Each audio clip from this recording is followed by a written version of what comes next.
Hello class, welcome to today's lesson, which is lesson 7, and it's about average and instantaneous rates of change. And in particular, we're going to solve this question, this very old and philosophical question. And when I say philosophical, it's because, in ancient Greece, in the times of Plato and Aristotle, all those guys, they considered this question and they could not solve it very well. This question gave them a lot of problems. And this question is this: what is the velocity of an object at a specific instant of time? At a specific instant of time. Why was this question very problematic to them? Well, because of this. Look, I'm gonna make a little thing in here. And so suppose that you're holding a rock in your hands. Okay, so this is you. Okay, fine. That's it. And this is the ground. And so, as we know from experience, when you let go of the rock is gonna fall down. But we notice that the rock picks up velocity as it falls down, right? It's traveling faster and faster and faster as time goes by. So the velocity of this object as it's falling down is not constant. It's not constant. It's accelerating.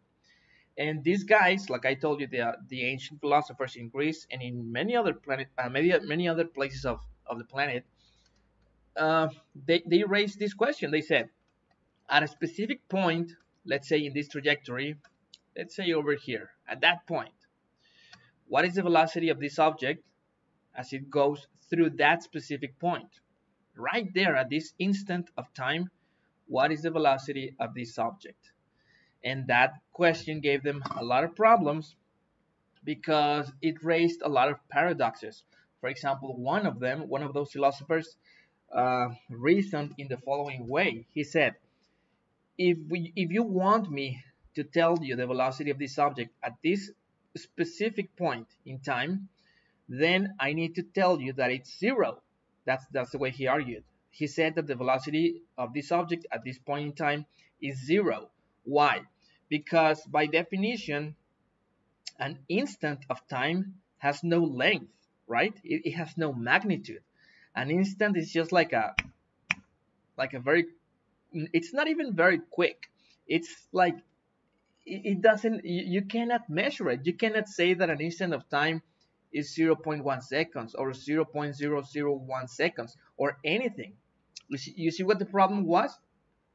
And this philosopher said the velocity of this object has to be zero at an instant of time, because at an instant of time there it has no length. Okay, so basically there is no time over which to measure the velocity of this object. So it's gonna be like freezed at this point in time. And if an object is freezed at an instant of time, that means it's not moving. Okay, something like that went his reasoning.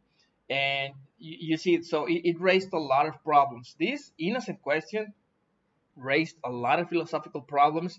These guys could not solve this question, and so thousands of years had to go by in order for Newton and Leibniz and many other more modern mathematicians to resolve this question in a satisfactory way. Okay, so let's see. Remember, this is the goal. This is the most important goal of today's lesson. And so we need to first talk about average and instantaneous rates of change. So consider these following two functions. Consider this function, this linear function. This is y, this is x. Y is a function of x in the following way. Y is equal to x. No, sorry, made a mistake in there. I meant 2x. Y is equal to 2x. So when x is 1, y will be 2. Can you see? When x is 2, y will be 4. When x is 3, y will be 6, and so on. Okay, so this is a very well-behaved linear function. And then we create this concept. the concept of the rate of change of the function f. What does that mean? It means this. Basically, how much the function, which in this case is y, okay, the function is, the values of the function, as you know, are represented in this vertical axis, how much those values change when your independent variable, in this case x, when it changes 1 unit, only 1 unit, okay? So basically it is the amount of change in the function per unit in the independent variable, per unit. And that's very simple to solve with this example. With this example, it's very simple. Why? Because we can see that when x, let's say it runs 1 unit, as you can see here, from 0 to 1, the function changes to units. Can you see? 1 unit in x, and we have, as accordingly, we have 2 units in y. And it doesn't matter what part of the function you choose. For example, you can start right here, okay, right at this point, and when you move 1 unit in the independent variable, your dependent variable will move 2 units, a corresponding 2 units. For this particular change in x, from 2 to 3, the dependent variable moves from 4 to 6. And so basically, we say that the rate of change of this function is 2. And how do we calculate it? We calculate it in this way. I'm going to first write down the formula, and I'm going to explain to you what these symbols mean. This is called, this is read delta y, or the change in y, and this is called delta x, or the change in the variable x. And what these symbols mean is, I already said the word, right? A change from an initial value to a final value. It's by definition, this symbol, for example, if I write this means a change, which is represented also in this way. Some final value minus some initial value. If we consider, for example, this part in here, this one, x moving from 2 to 3, and y, which is a function, moving from 4 to 6. Then what we have is this. Delta y is by definition the final value of y minus the initial value of y over the final value in x minus the initial value in x. And so, what is the final value in y? It's going to be 6 minus the initial value in y, which is 4, over xf minus xi. The final value in x is 3, and the initial value in x is 2. So we're going to have 6 minus 4 is 2, 3, okay, we have 2 over 1, which is 2. So like we said, the rate of change of this function f is just 2. And that means, one more time, I'm going to repeat, that means that your function, or your dependent variable, changes 2 units per unit traveled in the x-axis. When the x moves 1 unit, this one moves 2 units. And it's the same all over the function, because it's a linear function. Okay, so that's very simple to understand in the context of a linear function. It's extremely simple to understand, in fact. The problem arises when you have something like this, okay? Suppose now that I have another function, y equals a function of x. In this case, I'm going to call it g in order to differentiate it from this one.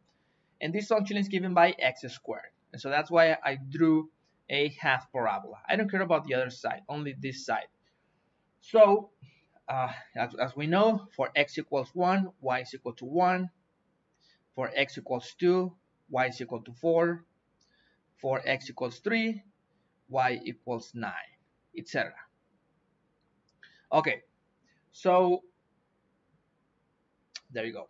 So if I want to talk about the same concept I talked about in here, okay, the rate of change of the function g, in this other function, I'm going to run into a problem. What is that problem? The problem is that, as you can see, this function is changing in a nonlinear way. So, for example, consider this. Consider how much x moves from, let's say, from 1 to 2. Consider this change in x from 1 to 2, and consider the change in the function, which is y. It goes from 1 to 4. You see? So you might be tempted to say that the rate of change of g is, well, 3 units over 1 unit in x, right? So it's going to be 3 over 1 is going to be 3. But that would be incorrect. That would be incorrect. The rate of change over this interval is not 3. It's 3 on average, okay? Because the rate of change is always changing, okay? Now, this is a little redundant, but that's the case. Because the function is always increasing in a nonlinear way. Consider this other part in here. When x moves from 2 to 3, okay, the x is moving again 1 unit, but we can see now that the corresponding change in y goes from 4 to 9. Can you see? When x moves from 2 to 3, y, which is a function, moves from 4 to 9. So now the average rate of change is 9 minus 4, which is 5, over 3 minus 2, which is 1. And that would be 5. Okay?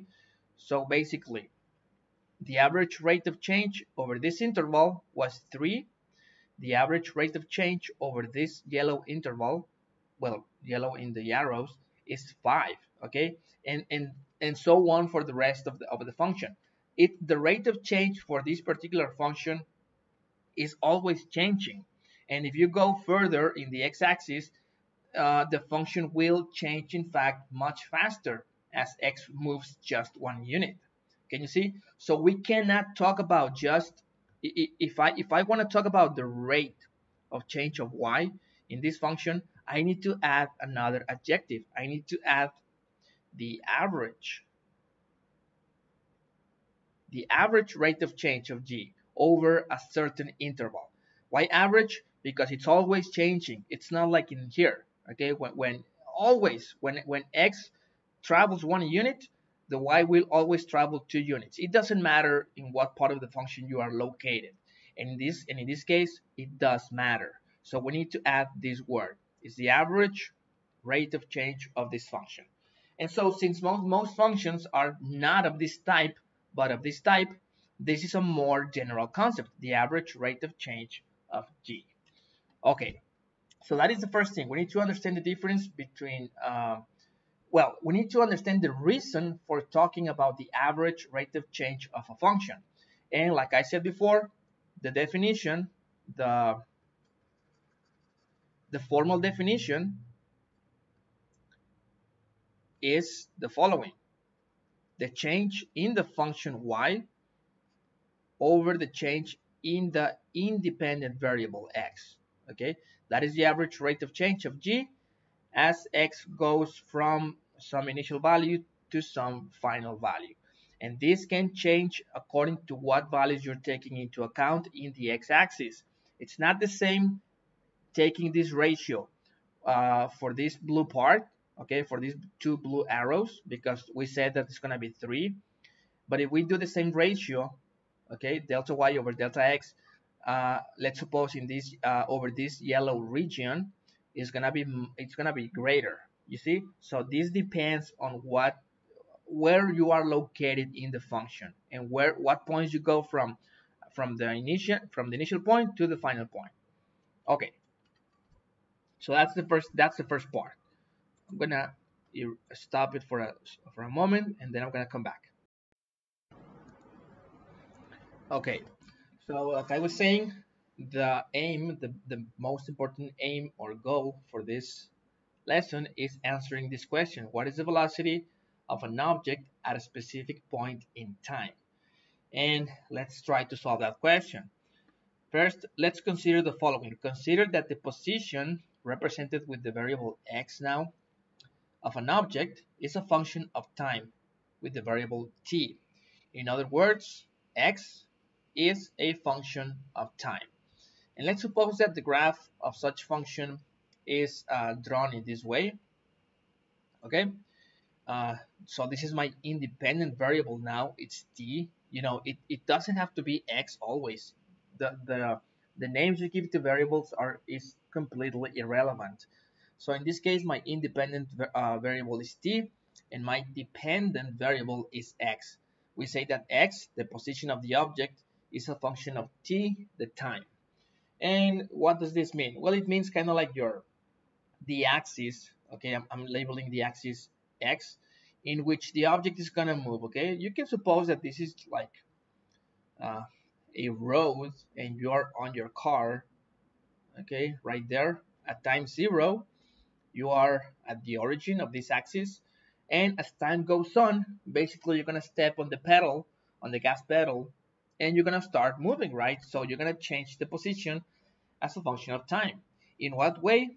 Let's suppose in the way that this graph is telling you. Okay, so this is not a linear behavior. As we can see, you're picking up as time goes by. You're picking up velocity, and then more and more and more and more, because you're changing your position faster. Okay, over this zone, your position over the same amount of time, your position is changing much greater than in this other zone. Okay, so that's basically the whole idea. This is what's happening. Now, the big question: how do we calculate? How do we find the velocity of this car at some specific point in time? Okay, at this precise time, what is the velocity of the object? Okay, the way in which some mathematicians many hundreds of years ago resolved this question was in the following way. They made use of, like we did before, of another point in the graph of the function. Okay, they said, okay, let's consider this point in here in the graph. So for this point, we have the following. If I trace perpendiculars to both axes, I have the following. I'm gonna write this, and then I'm gonna explain to you what it means. T plus delta t. If you remember, before I have used the word h as the increment, right? When you went from this point to this point, remember that this little part in here was called the increment, and it was represented by an h. Now, it makes no difference if I now decide to call it delta t, because it's in fact a change in time. So I'm gonna now, instead of h, I'm gonna write delta t. This is a delta of time. Okay, it's a change in time. Why change? Because it's changing from t, okay, to t plus delta t, and so therefore this is a change in time from some initial time to some final time. Okay, so that's what this delta t means, and I had already explained to you what it meant. Okay, now, so let me draw this little continuation of the line. Okay, so basically all of this is delta t, the change in time from this point to this point. Okay, and as a result of that, we have also a change in the position. It goes from this x to this other x, which is the following: x plus delta x, which is equal to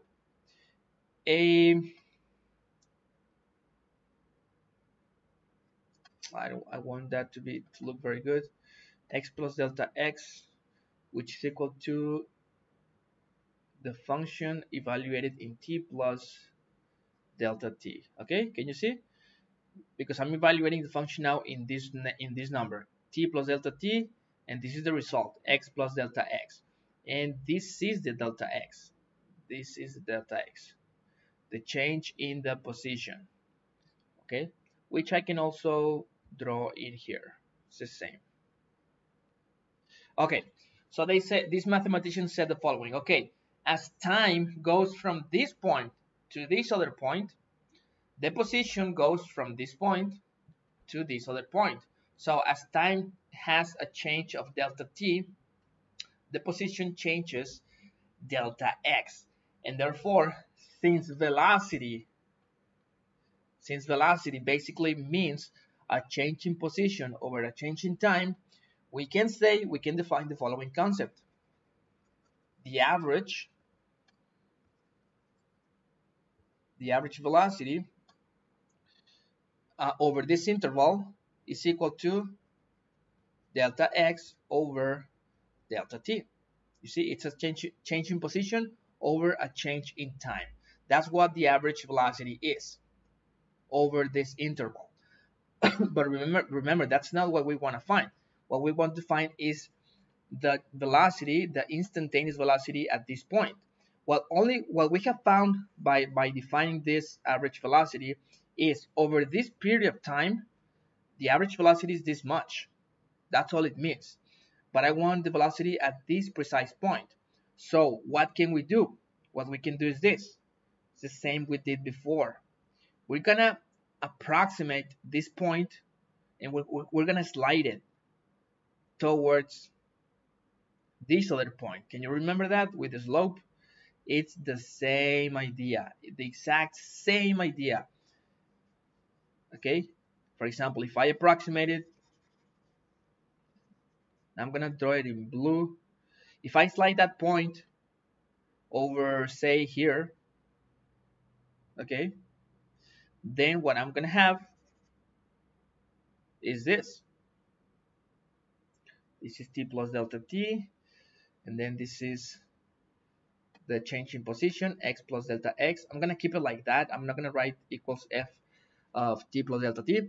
And now, as you can see, the change in time is much less now. It's much less.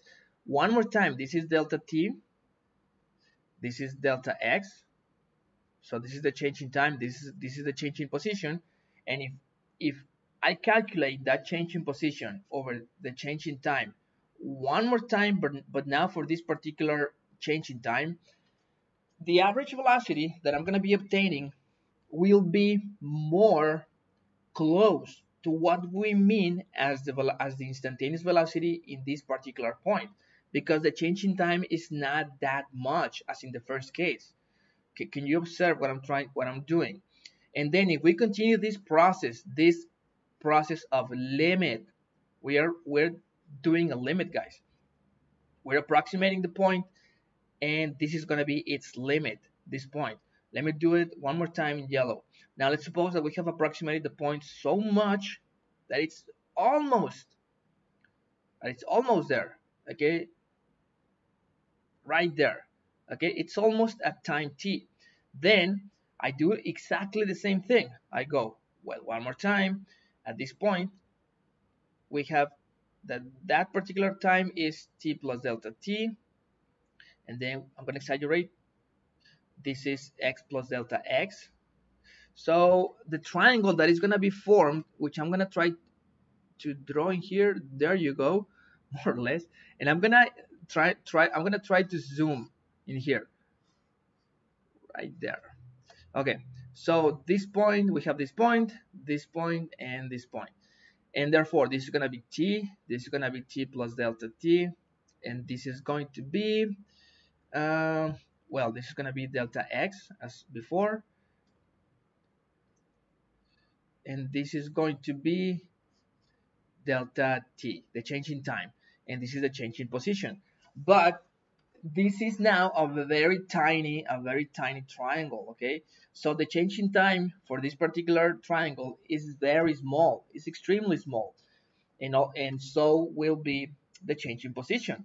So now if I take another time, the change in position over the change in time, which is the average velocity over this period of time, this average velocity, even though it is an average velocity, will be even closer to what we understand to the instantaneous velocity at this time. Can you see? And now, if we do this thing over and over and over again, even closer, this point closer and closer and closer to t, what we will find is that at the limit, when delta t goes to 0 of this particular rate of change, this particular division, then this is what we understand by the instantaneous velocity of the object at time t. Okay, it's also a limiting process. It's the limit as delta t goes to 0. It's an approximation of this average velocity. Remember, this is the average velocity. Basically, what we're doing is just making delta t very, very small, so that the difference in the average velocity and what we understand by the instantaneous velocity is almost 0. And we can say now that, in fact, this is at the very limit. That's what we mean as the instantaneous velocity of the object at time t. It is the very same idea we had with the slopes of the tangent, right? I'm gonna do that in, oh, where can I do that?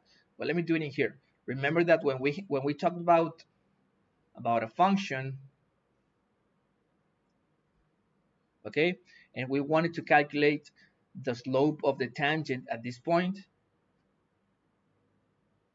the slope of this tangent at this point, what we said was, okay, let's take a point in here and then draw the second, okay, that goes through those two points, and then calculate the slope of this second line. Okay, and we can do that. There is no problem. And then do the same, but approximating this point towards the point at which you want to find the slope of the tangent. Okay, you're going to slide down this point. And as we do so, the slope of the second, which is this, will be approximating the slope of the tangent, which is what we want to find. You see? And here it's basically, it's the same idea. It's not it's basically, it's the same principle. In here we have, okay, we have two sections, this section of delta t and another section of delta x, a change in position over a change in time. And we said, okay, if we calculate the rate or the ratio of delta x over delta t, that's going to be the average velocity when we go from this time to this time. Okay, but that's not what we want to find. What we want to find is the instantaneous velocity at this point. Then all you have to do is the same process, get the average velocity, but slide down this point more and more and more towards t. And as we do so, delta t, which is the increment before known as h, will get to 0, and therefore what we have is this. You see? Okay, so that's basically the idea behind the instantaneous velocity. Now, if you notice, guys, what we have also discovered, I don't know if you can realize this. Let me clear up this whole mess. I think I probably confused you with so many lines drawn, but I think you get the idea. Now that we have talked about the slopes and all that stuff, I think you can see the process. Okay, if you notice, guys, this is in fact a derivative. There is a derivative hidden in here. Why? Because of this. If you notice, when I divide delta x over delta t in this way, when I divide this length delta x over delta t, what we are getting is the slope of let me also clear this up just a little. No,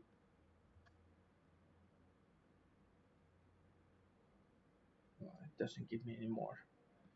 Backtrack. Okay, let me try to draw that thing again. Okay, there you go. Okay, I was saying, if you divide delta x over delta t, basically what you are getting is the slope of this line.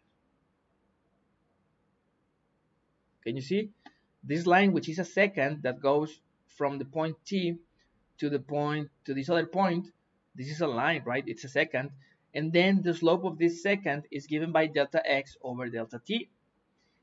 And basically, as you approximate delta t to 0, then the slope of this second line will approximate the slope of the tangent line at the point T, and that's it. That's it.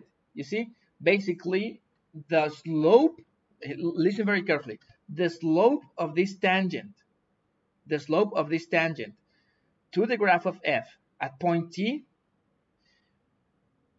can mean the instantaneous velocity of the object if the variables that you are considering, is time, well, are time and position. Okay, when you're talking about the motion of an object and you're talking about this variable t, the time, which is your independent variable, and then x, your position, then the slope of the tangent at time t means exactly the instantaneous velocity of the object at that particular time t. So it's the same. That's why we use the derivative in order to calculate the instantaneous velocity of an object. If we know how that object's position changes as a function in time. And we're gonna look at an example. Let's do it.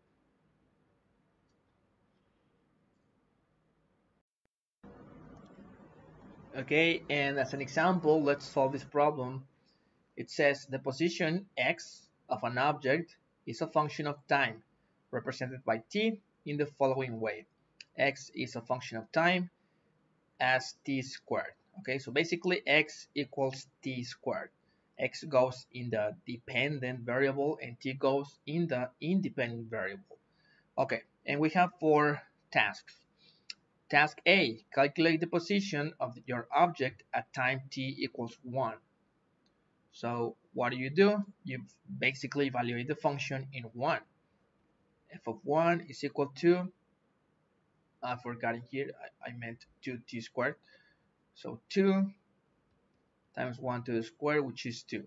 So for time equal 1, the position is 2. And by the way, I didn't draw the graph at scale. Okay, the scale on this one is much compressed so that it looks better. Okay, you can do this. There's no problem.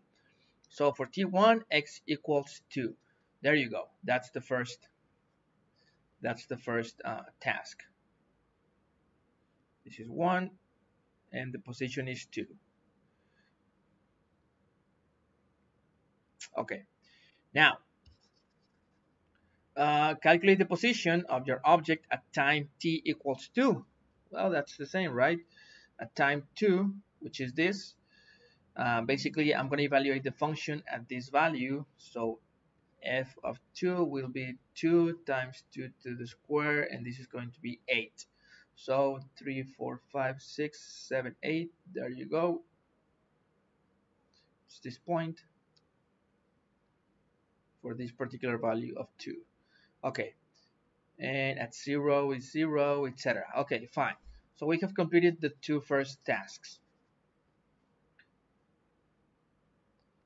Now, calculate the average velocity from time equals 1 to time equals 2. So in this zone, as t goes from 1 to 2, what is the average velocity? Or how much did the position change? Well, what is let's write down the definition of average velocity. The average velocity is equal to the change in position over the change in time. And the change in position is the final position minus the initial position over the change in time, which is final time minus initial time. What is the final position as t goes from 1 to 2? It's this one, right? The final position is 8. So there you go, 8 minus the initial position, which is 2. And final time is 2, and initial time is 1. So there you go. And if we calculate all of this, we get 6. The average velocity is 6. If you notice, I'm not talking about any units, okay? This could be meters per second or kilometers per hour or whatever. I'm just talking the math, okay? I'm only talking about the math. I don't care about the units. Probably in any given problem, you're gonna be given the units. But in the meantime, that's not our business. I don't care about the units. It's just 6. What that means is that on this zone, on this particular zone. As t goes from 1 to 2, the position goes from 2 to 8.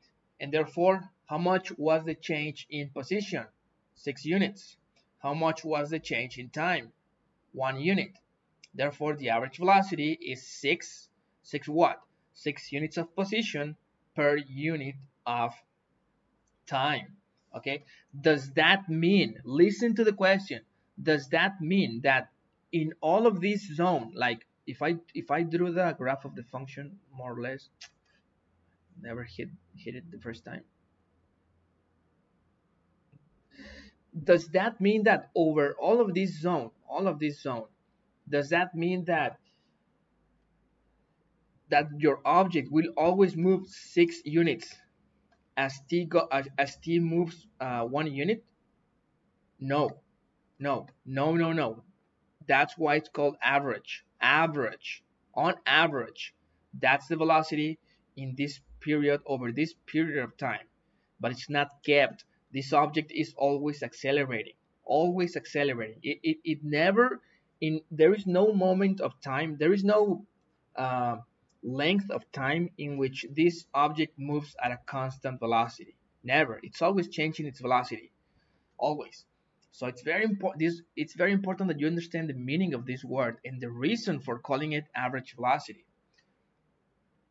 Okay, so that was the third task. And the last task, calculate the instantaneous velocity. The instantaneous velocity at time t equals 1.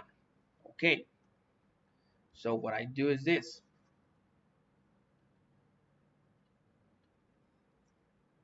In order to calculate that, basically, I need the derivative of this function. Okay, what is my function? It's this. I'm gonna differentiate it.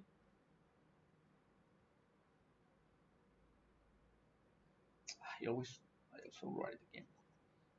It's 2t squared. There you go. I'm gonna differentiate this function and I'm gonna get 4t. Okay, so this is my derivative. And if I wanna find the instantaneous velocity of my object at any point in time, in this case at time equals 1, all I need to do is substitute this value into the derivative, So f prime evaluated in 1 will be 4 times 1, which is 4. So basically, what does this mean? This result. It means that at this particular point, this object is moving with a velocity of 4 units of position per unit of time. At this particular point, this is called the instantaneous velocity. And with the help of the derivative, we can solve a question that eluded hundreds, and well, maybe not hundreds, but tens and tens of philosophers and scientists from the past, because they did not have calculus. They did not have these tools, these conceptual tools, and could not resolve such a question. The velocity of an object at an instant in time. And just as an exercise, let's calculate the velocity, the instantaneous velocity of this object at time 2. If you wanted to calculate at time 2 what is the velocity of this object, you do the same. All you do is evaluate the derivative. That derivative in time equals 2. You're going to get 4 times 2, which is 8. So what does that mean? It means that at precisely time 2, let's suppose it's given in seconds. At second number 2, in that precise instant, the instantaneous velocity of this object would be 8. You see? So the velocity is changing. At this point is 4. At this point, the instantaneous velocity is 8. At this point, it's going to be very small, etc. You see, the instantaneous velocity is changing because the object is accelerating. Okay? When you have this type of behavior on this function, position versus time, there is no acceleration. No acceleration at all. At all times, everywhere in this function, the velocity will be kept constant. But when you have something different to a linear function in this way, you will always have acceleration, and you will have to talk about instantaneous velocities at specific times, or maybe the other is average velocities over certain intervals of time. I hope you have understood this, guys. Maybe it was not the best of my classes. I think I probably confused you a little bit, but that's why we have the section of questions and doubts. Okay, so that's it. I'm gonna cut it right there, and let's go to questions and doubts.